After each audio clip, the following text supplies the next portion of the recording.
crédito con aval del Estado y su relación con todo lo que he dicho hasta ahora. El CAE es una relación en la que al estudiante se le presta plata mediante una cuestión que legalmente se llama mutuo, para que el estudiante estudie, por supuesto. Y el estudiante le da al banco un mandato para que el banco pueda firmar los pagarés con los que después le cobran la deuda al deudor. Y ese mandato son poderes ridículos, son poderes gigantes. El banco puede hacer lo que quiere básicamente con los pagarés. Y de hecho es terrible porque hay una cláusula que dice que el contrato y el préstamo que se hace con el contrato es independiente del pagaré. Y que el banco puede perseguir el cobro de uno y el cobro del otro como si fueran separados, pero responden a la misma deuda. A mí me da lata porque ahora hay un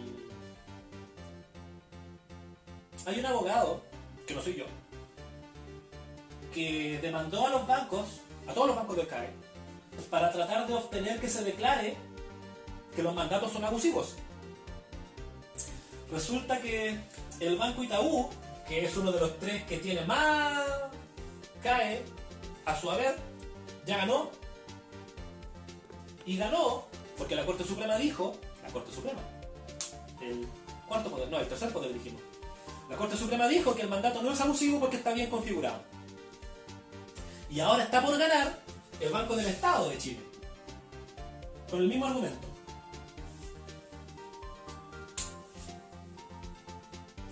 Yo creo que la Corte Suprema actuó bien, porque yo, luego de haber estudiado el CAE, yo creo que efectivamente el mandato está bien. El problema del CAE no es el mandato. El problema del CAE es la deuda. Y el problema específico de la deuda es que no prescribe. Prescripción es cuando las cosas se mueren por el paso del tiempo. Un ejemplo de cosa que no prescribe en Chile son los delitos que vulneran derechos humanos. Los delitos de lesa humanidad que se llaman. Hace poco la Corte de Apelaciones de Santiago dictó una sentencia donde dicen básicamente que a pesar que el delito no prescribe, igual ha pasado tanto tiempo que les vamos a cortar la pena a los culpables. Y yo me pregunto, ¿cómo puede ser que el paso del tiempo sea relevante para los delitos de lesa humanidad y no sea relevante para el CAE? ¿Cómo puede ser que meterse al CAE sea eterno, porque la deuda no prescribe, y los delitos de lesa humanidad, según la Corte de Apelaciones, el tiempo hace la diferencia? ¿Saben ustedes que en Chile no hay ninguna deuda que no prescribe excepto el CAE? De hecho, fíjense ustedes, en el marco de la violación de derechos humanos, claro, se castiga a los culpables y típicamente se indemniza a los familiares de los detenidos desaparecidos. ¿Sabían ustedes que en el marco de que esa indemnización que se le debe a la gente que perdieron familiares, los tribunales han dicho que también prescribe? ¿Cómo puede ser que los delitos no prescriban, pero la indemnización sí? Eso se ha discutido en los tribunales internacionales. Y la Corte Interamericana ya ha dicho que efectivamente el deber del Estado de pagar por esos daños no prescribe. Y nosotros por defecto tenemos una deuda estudiantil que no prescribe. ¡Madre de Dios! ¡Qué chica guau! Entonces, ¿cuál es el tema con el CAE? Yo traté de hacer valer este argumento, y mi argumento para decir que el CAE es inconstitucional se centra en la cláusula 9 del contrato. Si usted tiene su contrato CAE puede leerlo, y si no, métase al sitio de la Comisión de Ingresos, ahí está el borrador tipo. Métase a leer la cláusula 9, donde dice que las cuotas impagas del deudor no prescribirán. Eso también está en el artículo 13, inciso segundo de la ley del CAE, que es la número 20.027, y también está en el artículo 42 del reglamento del CAE. En los mismos términos, las cuotas impagas del deudor no prescribirán. Y yo lo que digo es, mire, ¿sabe qué es lo que pasa? Cuando usted me dice que las cuotas del deudor del CAE no prescriben, yo creo que usted me está pasando por encima de la Constitución en dos puntos. El primero es el 19 número 2, que es donde yo decía que la Constitución le asegura a todas las personas la igualdad ante la ley, porque en Chile no hay personas ni grupos privilegiados. Todos son iguales ante la ley y la ley no puede establecer diferencias arbitrarias.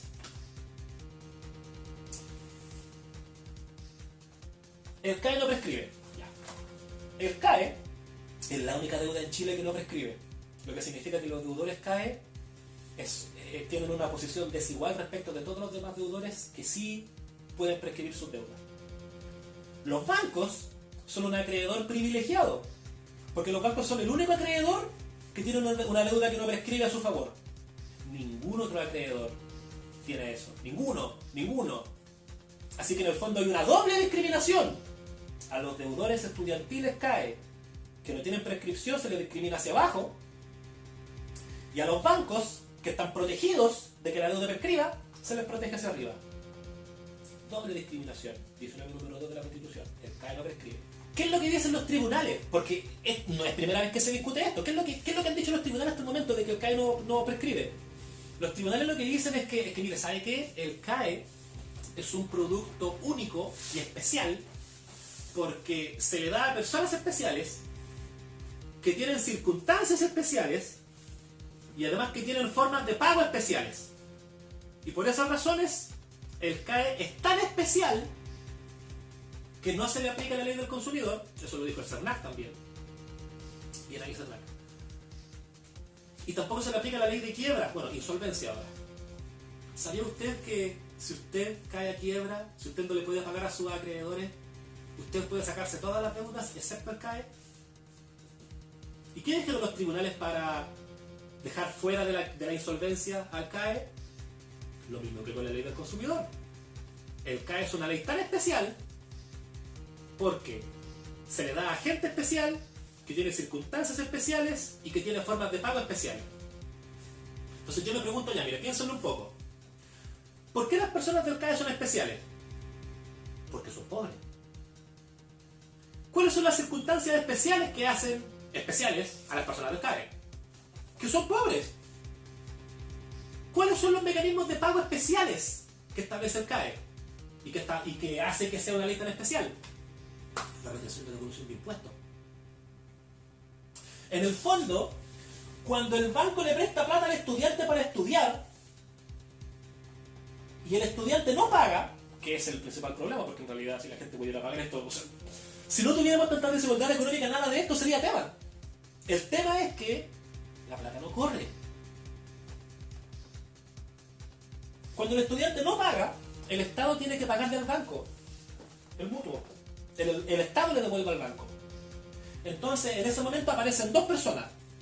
El deudor le debe un 10% típicamente al banco y el 90% se lo debe al Estado. Y el Estado le cobra al estudiante mediante la retención de su devolución de impuestos, que ya estaba retenida si es que por AFP. Y en el fondo hay una cuestión peor, que es que el CAE no prescribe, pero el Fondo Solidario sí. Entonces, ¿cómo puede ser que la gente que estudió con Fondo Solidario tenga prescripción y la gente que estudió con CAE no?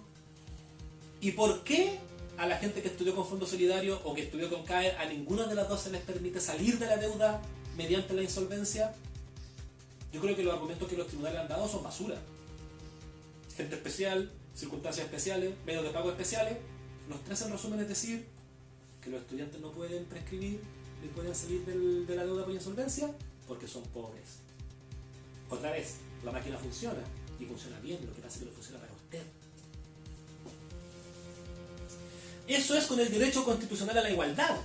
El CAE es inconstitucional porque establece un privilegio para los bancos y una discriminación arbitraria para los deudores. Pero también está el 19 número 24, que lo dejé afuera al principio y ahora le voy a meter un poco más de... Porque miren, el 19 número 24 dice que la Constitución le asegura a todas las personas el derecho de propiedad en sus diversas especies. Solo la ley puede establecer el modo de adquirir la propiedad y las limitaciones que deriven de su función social. Nadie puede ser privado de su propiedad o de sus atributos esenciales, sino por ley que autorice la expropiación. Y así y todo, el expropiado puede reclamar por el daño causado y se le debe pagar una indemnización en dinero efectivo al contado. Si usted ha tenido una casa alguna vez, o ha heredado una casa y se la ha vendido a una inmobiliaria, por ejemplo, que corre del metro cuadrado, ¿se ha fijado en los edificios de departamento? Que la reja está a un punto, pero siempre hay una franja de pasto larga antes del edificio. Eso es la expropiación. El valor de ese terreno se le paga al dueño. Porque aquí está, la Constitución, 19 número 24. El Estado no le puede quitar algo a alguien sin pagarlo de vuelta. Esta norma existe porque, recordemos, si usted no sabe, yo le cuento, que durante el gobierno de Frei Montalva, entre el año 64 y el 70, sucedió la reforma agraria. Y sucedió la nacionalización de los recursos. Durante el gobierno de Salvador Allende, entre el 70 y el 73, se profundizó la reforma agraria, donde básicamente se le quitaba terrenos a la gente que tenía grandes fondos allá del sur, y se fraccionó para dárselo a personas individuales, independientes, ¿cierto?, que pudieran tener su pedacito de tierra para sembrar, trabajar y vivir. Ese proceso, como digo, se profundizó durante el gobierno de Salvador Allende. Y además, durante el gobierno de Allende se chilenizaron los recursos. Porque, ojo, nacionalizar era quedarse con la mitad nomás. Chilenizar era quedarse con todo. Ya. Entonces, ¿cuál es la cuestión? El 19 número 24 de la Constitución actual es como es, porque de hecho se establece la propiedad sobre las minas, y se establece la propiedad sobre el agua también por ahí. ¿Qué es lo que pasa con la propiedad de CAE? Resulta que, y este es un documento súper jurídico, pero voy a tratar de hacerlo fácil. El que usted sea dueño de algo significa que si usted quiere puede destruirlo. Lógico. Si el lápiz es mío, yo voy y lo hago tira y es mío. Yo perdí el lápiz. Si tengo un billete, lo rompo, ¿cierto? Yo perdí el billete. Yo soy el dueño, yo puedo destruirlo porque es mío. Porque uno de los atributos de la propiedad se llama el abuso. Sí, como en abuso, de abusar, como de que todo esto es un abuso, ya. En derecho, abuso significa usar más allá del uso. Cuando uno usa las cosas más allá, significa que las destruye. Ahora, piénsenlo un poco. Yo soy de la idea que la gente que estudió con el CAE son dueños de su deuda. Y siendo dueños, tienen que poder destruirla. Una de las formas de destruir una deuda es pagarla. Pero estamos claros que la gente del CAE típicamente no puede pagar su deuda. Otra forma de destruir las deudas es la prescripción. Y lo que yo me pregunto es, cuando la ley, el contrato y el reglamento, recordemos, ley, artículo 3, inciso segundo, contrato, cláusula 9, reglamento, artículo 42. Cuando esas tres cosas dicen que la deuda del CAE no prescribe, en el fondo le están quitando su propiedad a los deudores CAE. Obvio. Ser dueño de algo significa poder destruirlo. Si yo soy dueño de mi deuda CAE, ¿por qué no puedo destruirla mediante prescripción?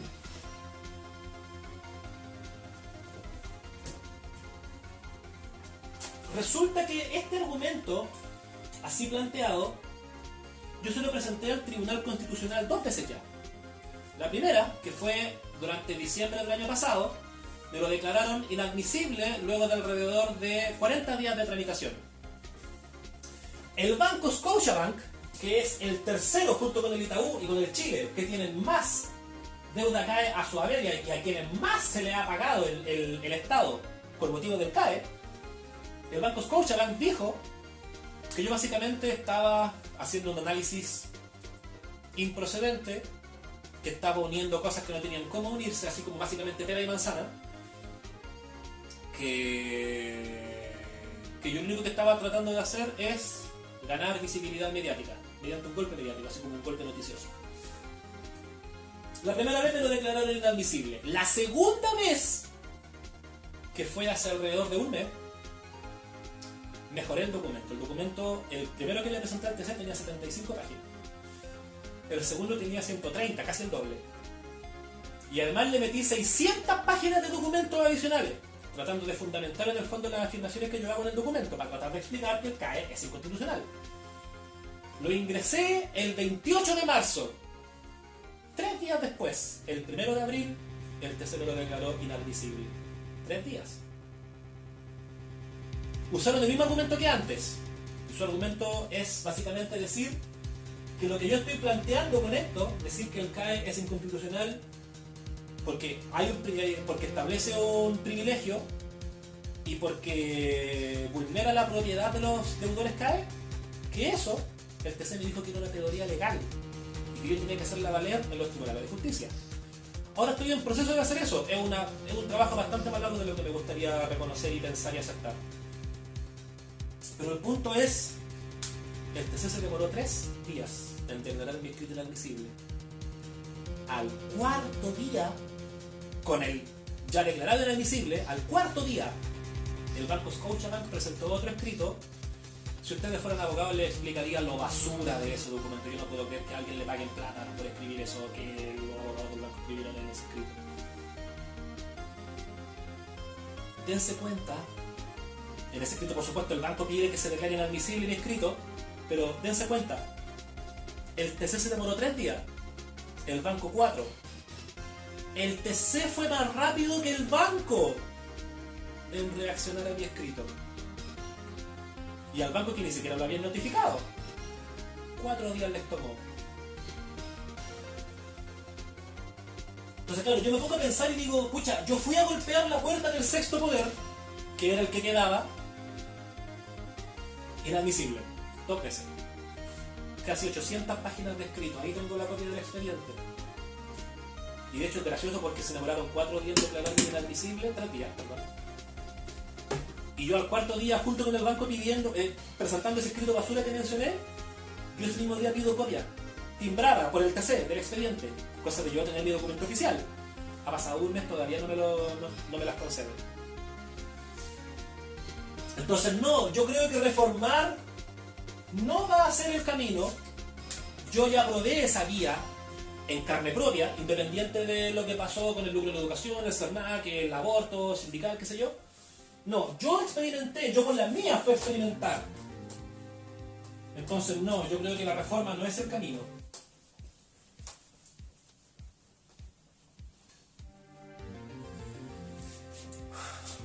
A mí lo que me da más pena de todo esto es pensar que,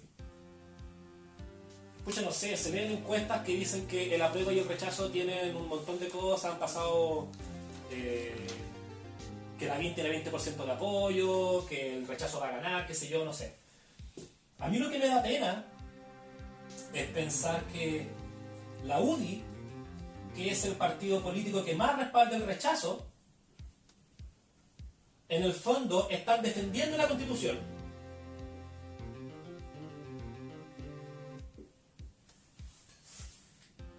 Yo también estoy defendiendo la Constitución. Yo creo que el documento está bien, en general. No está todo malo. Hay cosas que hay que cambiar. Algunas. Pero yo en general defiendo la Constitución. A mí me gusta el artículo 19, número 2, cuando dice que en Chile no hay personas ni grupo privilegiado. Me gusta el 19, número 24, cuando dice que se protege la propiedad.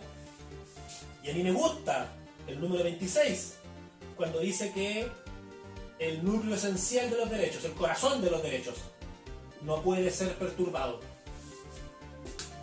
Yo creo que el CAE efectivamente vulnera el núcleo esencial de la igualdad, porque hay un grupo privilegiado claramente que son los bancos, hacia arriba, y un grupo privilegiado claramente hacia abajo que son los deudores.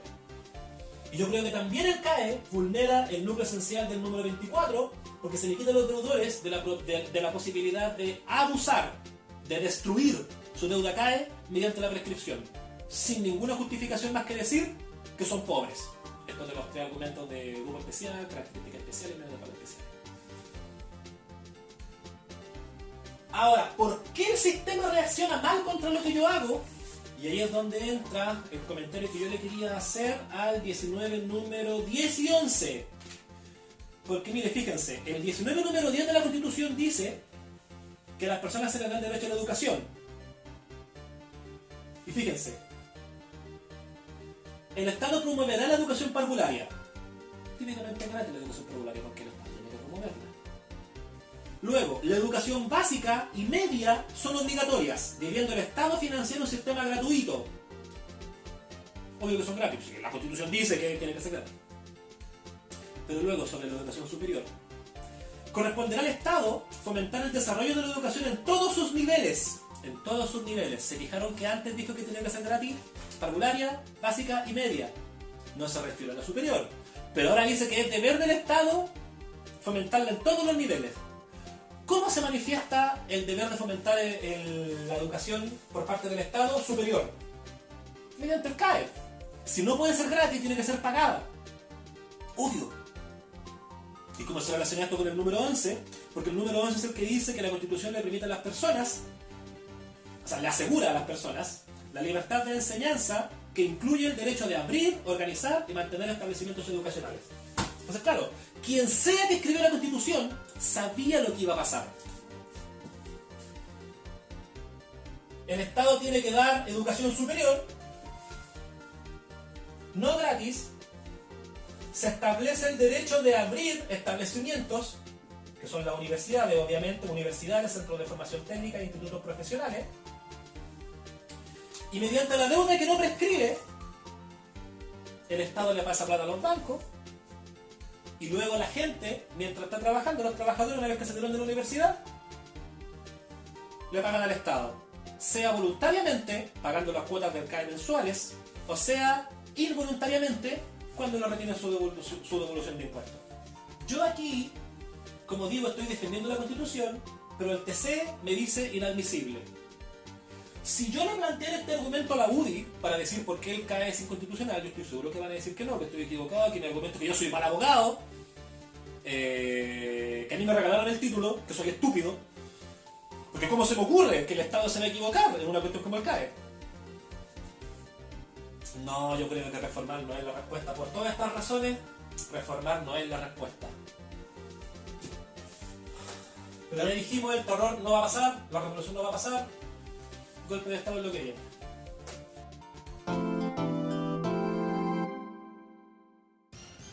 Yo creo que es que la Junta de Accionistas de Chile sean un poco más humanos.